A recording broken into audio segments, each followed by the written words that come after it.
জিতবে কে? মহানগরে জিতবে কে? মহানগরে জিতবে কে? মহানগরে জিতবে কে?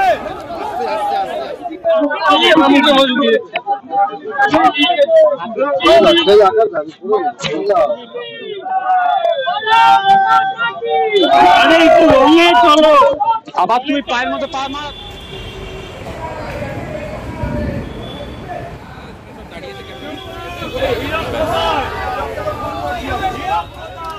দাদা একটু পিছনে, আমরা লাইনে দাঁড়িয়ে আছি, পিছনে এদিকে দাদা, এদিকে লাগেনি তো।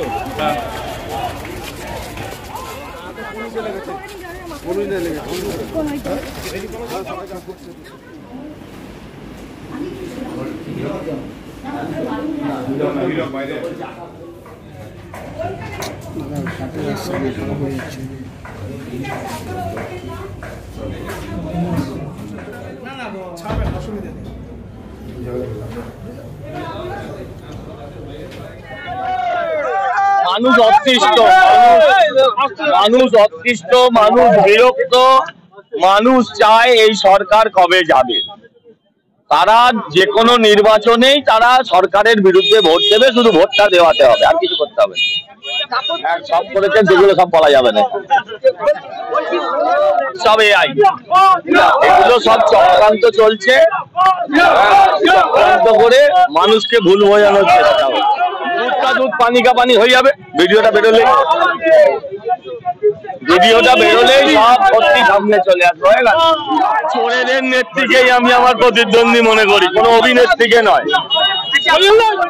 সুজন বাবুকে ভোট দিতে মানা করছেন, উনি আসলেই সুজন বাবুকে ভোট দিতে মানা করছেন। উনি যখন এমএলএ হয়েছিলেন তখনও তো উনি বহিরাগত ছিলেন, তখন উনি বহিরাগত ছিলেন। আর বরানগর বারবারই বহিরাগতদেরই আশীর্বাদ করেছে, বরানগর বারবার বাইরের মানুষকেই আশীর্বাদ করেছে। আর উনি বহিরাগত বলে আসলে যাতে সুজন বাবুকে কেউ ভোট না দেয় সেই কথাই বলছে। ওদের পেশি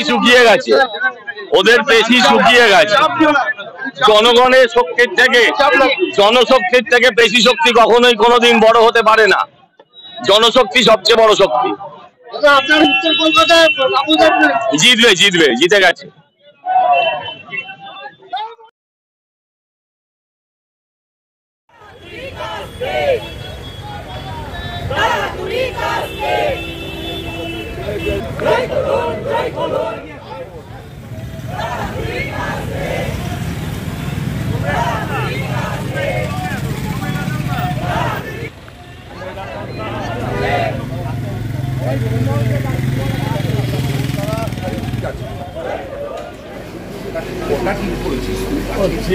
সকাল থেকে যতগুলো ঠাকুর পেয়েছি, হ্যাঁ, এবার তন্ময় ঠাকুরকে প্রণাম কর, তন্ময় ঠাকুরকে প্রণাম কর।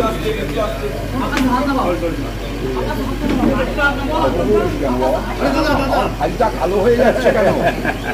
আমার ভাইটা, শুনুন, আমার ভাইটা কালো হয়ে যাচ্ছে। আপনারা ওর যত ছবি দেখাবেন মেকআপ দিয়ে ফর্সা করে দেখাবেন।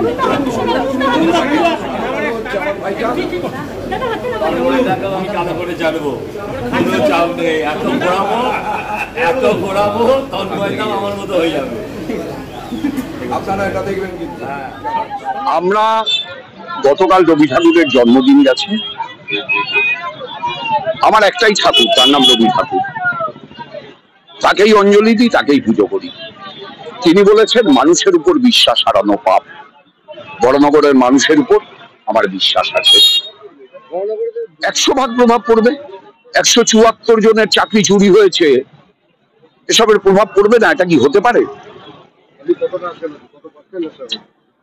দেখুন, আমি জ্যোতিষ নই, জ্যোতিষী বিদ্যা কোনোদিন রপ্ত করিনি। শতাংশের বিচারে আমি কিছু বলবো না, মানুষ বলবেন। মানুষ, আমি বলছি আপনাদের 1977 সাল ফিরে আসবে। যে 10টা লোকসভা কেন্দ্রে ভোট হয়েছে তার এক্সিট পোল শুনবেন। 5টা বাম কংগ্রেস জোট জিতছে, 3টে বিজেপি এগিয়ে, 2টোই তৃণমূল। যেদিন 1 তারিখে এক্সিট পোল আপনারা দেখাবেন সেদিন এটাই দেখাবেন।